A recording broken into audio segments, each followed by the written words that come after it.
Hey there, Julian McBain here, and this is my 21st Saturday vlog. And as you can see, we're kind of starting a mid-year race. I'm hunting Panleons on Cyrene because I needed a break from hunting those stupid monkeys. Actually, they're not stupid, they're just grindy. There we go. So I'm a little bit in. I started doing the video, I just didn't like it, so I nuked it and started over. So yeah, we're going to be hunting Panleons tonight. Also, make sure you check out my sponsor. Link is in the description, Critical Links. She does all kinds of jewelry and other accessories.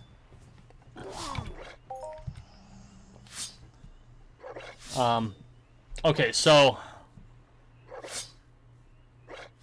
tomorrow we'll release, so today's Thursday, the day of the recording, this is Thursday, and of course it releases on Saturday, otherwise it wouldn't be a Saturday vlog. Releases another McBain moment, and I'm really enjoying that series. I'm really having a lot of fun with it. I like how it's, I'm not hidden behind a video game, so it kind of lets me more express myself. But I've been getting a lot into Napoleon Hill, the Think and Grow Rich book, and I read it 15 years ago. I really enjoyed it, but I wasn't old enough or smart enough. I wasn't experienced enough. I wasn't experienced enough to really understand what I was reading, and more importantly, I wasn't experienced enough to take action with it. And like I said in Friday's McBain moment, knowledge without action is absolutely worthless. So I didn't know what to do with it. When I first read Think and Grow Rich, I think I was a freshman in college. I had a new girlfriend. I was so my focus was so scattered. I didn't have enough of a framework to work with to make use of that knowledge, the knowledge I gained in reading the book effectively. And so, in the last probably 6 months, I've been doing a lot of audiobooks. I've been doing reading again. I probably took almost a whole year where I hardly read anything, which is not like me. Usually I have been known to sit in front of a computer and read a book. That has happened. In fact, I've read whole manga series on a Sunday. In fact, that's why I have the chair I have now rather than the one I had before, because I got up from that chair. Keeping in mind that when I got rid of my last desk chair, the chair was more than 10 years old. Well, it was like 8 years old. 7, 8. Yeah, because we got it when my ex-wife and I got it when our son was 1.5, and then he was almost 9 when I got rid of it. So, I mean, we're talking, that chair had definitely made its run. And I sat in that chair all day and read. Like, a series. In fact, the series was Ayori Aoshi, which if you are a manga head, and you haven't read Ayori Aoshi, go buy it. Now, like stop the video, go buy it, read the whole series. It's, I think it's 14. Global 68 ped. Look at that. I was wrong. I'm really happy I was wrong about that one. So, I got up from the desk chair and my back was hurting.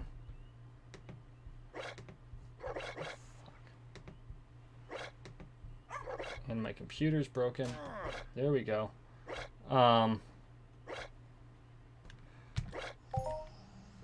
And so I got the chair I have now. And I don't remember what that tangent came from. But the global kind of messed up my train of thought, and then I got distracted. Squirrel! Oh, hell, what the hell was I talking about? Oh, you bastard, you're unreachable.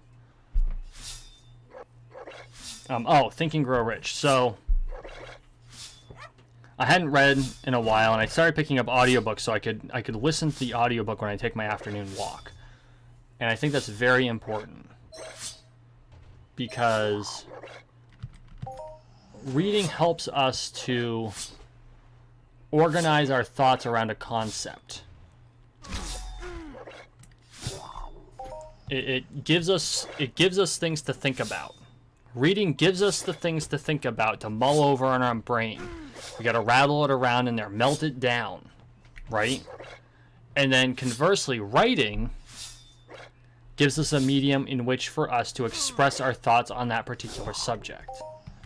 Both, I think, are critically important to everyone, and I don't think enough people do either. And for those out there that aren't necessarily able to write very well, you can do something like this where you talk. You don't have to put it out there for the world to see. You can just do like an audio journal. Use a tape record. Use a tape recorder. Wow, that's showing my gray hairs right there. Use an audio recorder. You can even make videos like this, but don't post them if you don't want them posted. I mean, and on top of doing these vlogs and the McBain Moments videos, I do have a journal. That journal is private. I also have my blog, where I take on... I think in the blog I take on far more academic subjects, or maybe it's just a little more expressive or in-depth.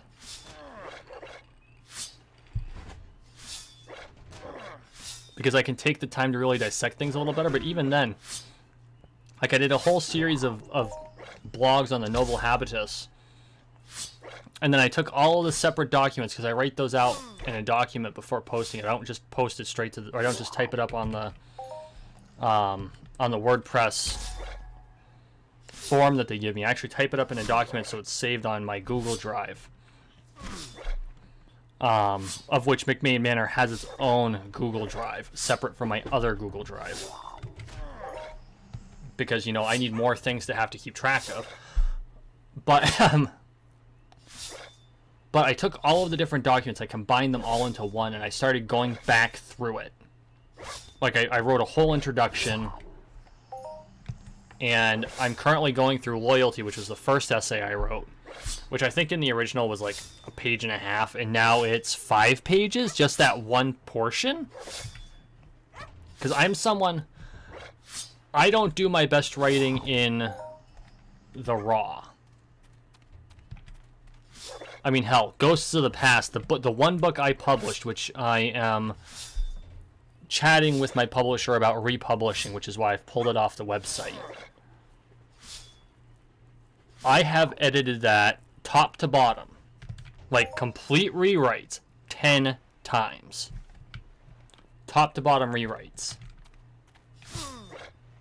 And hundreds of smaller edits, if not thousands. Top to bottom rewrite 10 times before I was finally satisfied.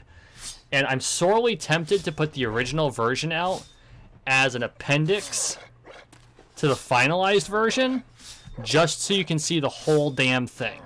Like the stark contrast between the original and what it turned into, because it was major. Like there are huge differences.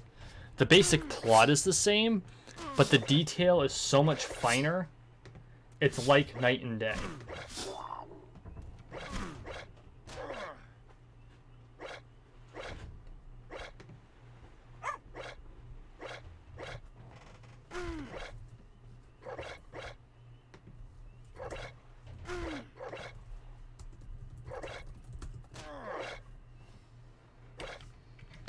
Oh, for Christ's sake.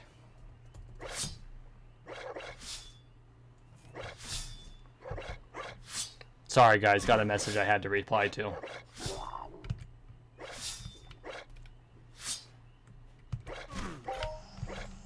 There we go.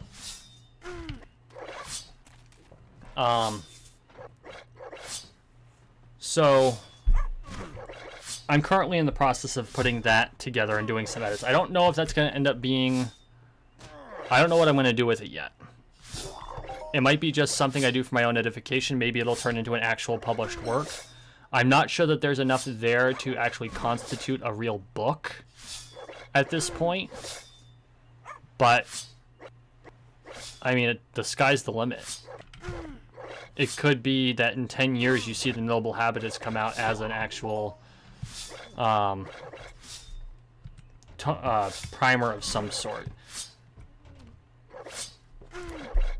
At this point, though, my focus right now is I'm going to continue chatting with the publisher to make the decision on whether or not we're going to do this. And then, if we do, I have undertaken the task of editing my second book, Hunting the Jackal. Both books, by the way, were written with Rachel Morningvale. I have tackled editing that second book again. And again, it's a book that has undergone extreme changes from its original version.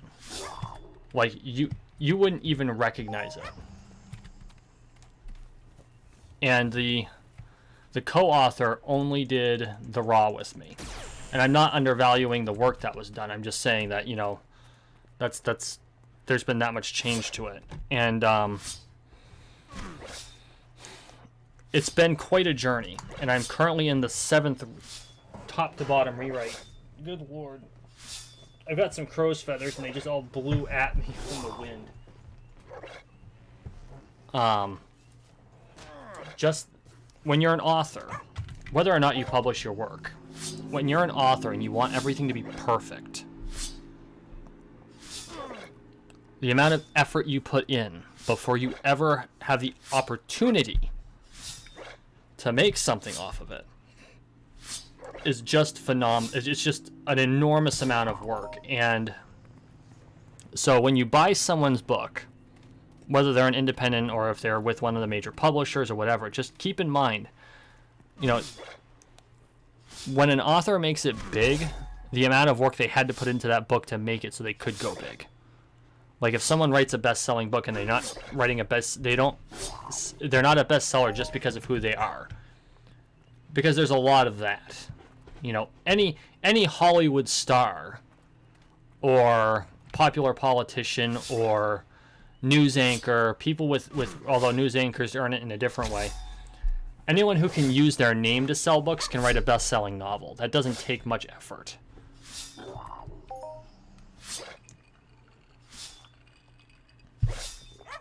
But for an unknown to write a best-selling novel, of which I am not a best-selling author, that's a lot of work. We're talking probably thousands of hours. I can't even tell you how many hours I have put in just to the edits of Ghost of the Past. Forget the original writing. Forget all of the other work that goes into publishing a book. And I'm not trying to discourage anyone out there who is an author that wants to write. In fact, if you are an aspiring author, I would encourage you to continue writing. Always keep writing. I stopped writing for years. Damn near a decade. Because I was married to my co-author. And so, you know, that really colors the way you look at your work afterwards. But never, ever, ever stop writing. If you are a writer. If you're a content creator, never stop creating content. Take a break if you have to. Because sometimes we need that. Real life happens, shit happens, that's life.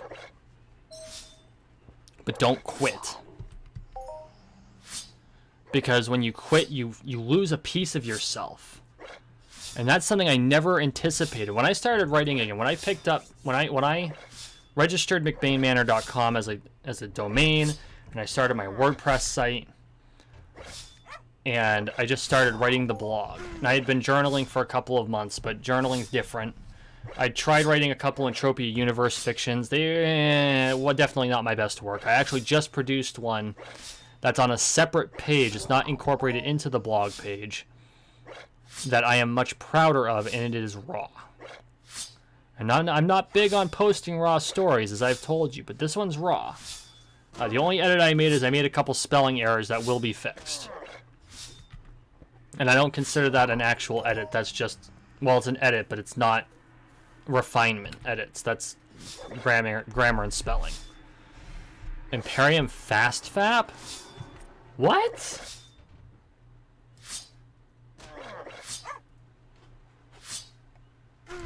What is this? Oh.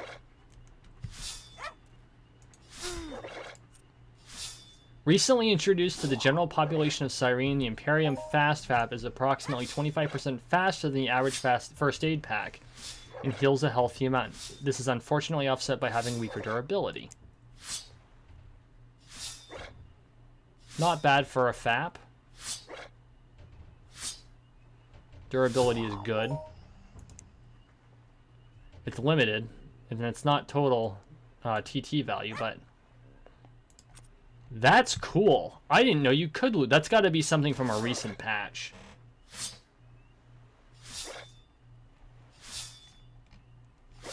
I'm so used to guns dropping off things, and all of a sudden I see FAP. I'm like, what?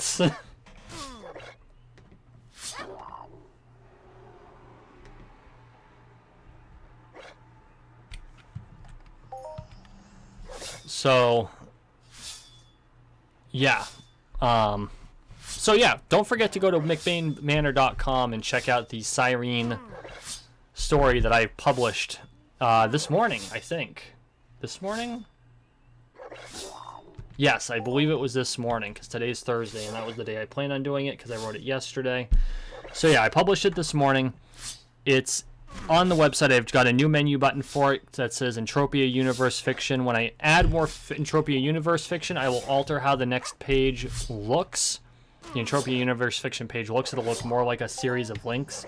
For now, though, there's only one, so it'll bring you directly to the story. I have also posted a link on the Cyrene forum. And I kind of fanboyed for a second because the member of the Cyrene staff complimented it. Thank you, Chris.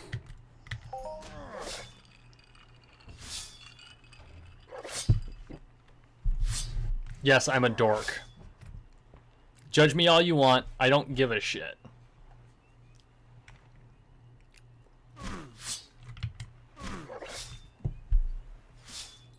But yeah, no, just if writing is what you enjoy doing, I honestly feel that everyone should keep a journal.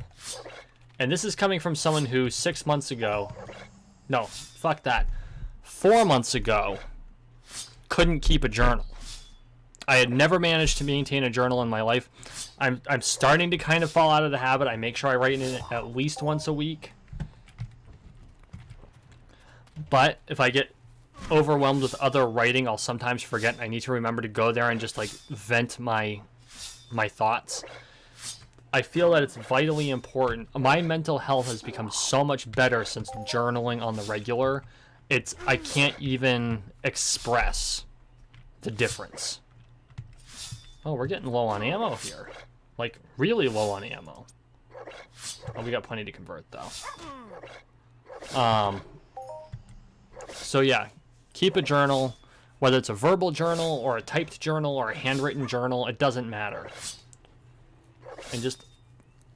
if you're able to express those thoughts in a place that no one else can look, I think that it'll be so much... Your mental health, I think, will be in a much better place. That's my opinion for what it's worth.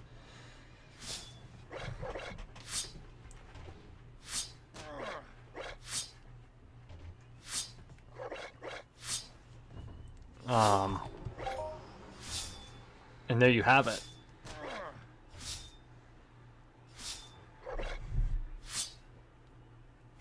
Frankly, when I set up that website in February, I didn't think it would be...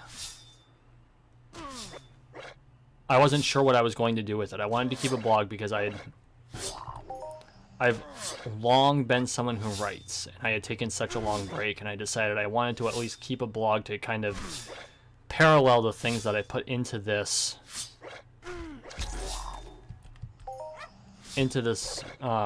channel. And in just a few short months, it's turned into so much more for me. It's so important that I be able to post things again. There was a time when I was in college, I actually had an online portfolio. It was a website, and it had a blog, and it had a, although we didn't call them blogs at the time, there was just an online journal. And I had a lot of poetry. I used to actually be a pretty prolific poet. And not terrible at it. My skills have definitely dulled, rusted. They've rusted on that front, but that's okay. My poetry tended to come, it waned emo, even though I wasn't truly emo. Or I should say, I never subscribed to the emo aesthetic.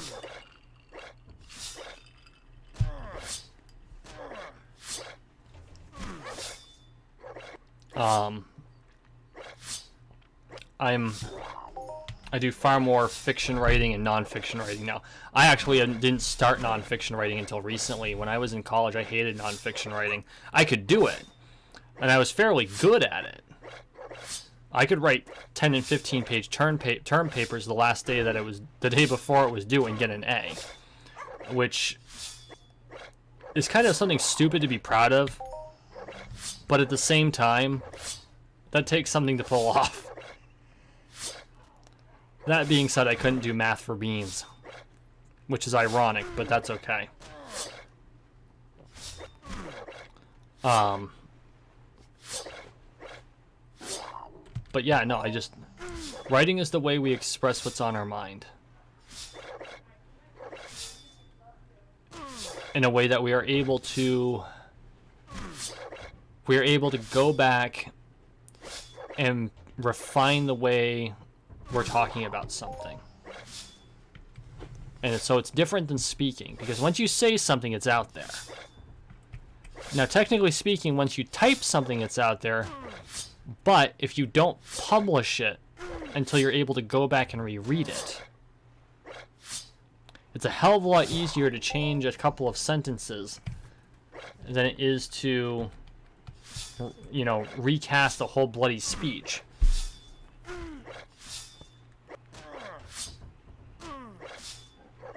And so I encourage everyone to write. And I would, whether it's typed or it's handwritten, obviously typed has serious advantages today. No writer's cramp is one of them, although if you're not careful you get carpal tunnel, but I'm a swordsman, so I don't have that problem. That is actually a true story. If you fence, especially if you do heavy rapier or HEMA as opposed to Olympic, the wrist strength you have to hold the sword will prevent carpal tunnel. Or at least it'll help against carpal tunnel. If you've already got developed carpal tunnel, I don't know if it can heal it. I wouldn't say heal it. I don't know if it'll overcome it. But it will help to prevent it.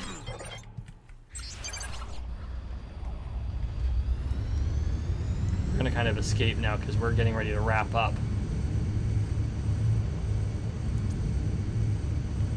So, okay, folks.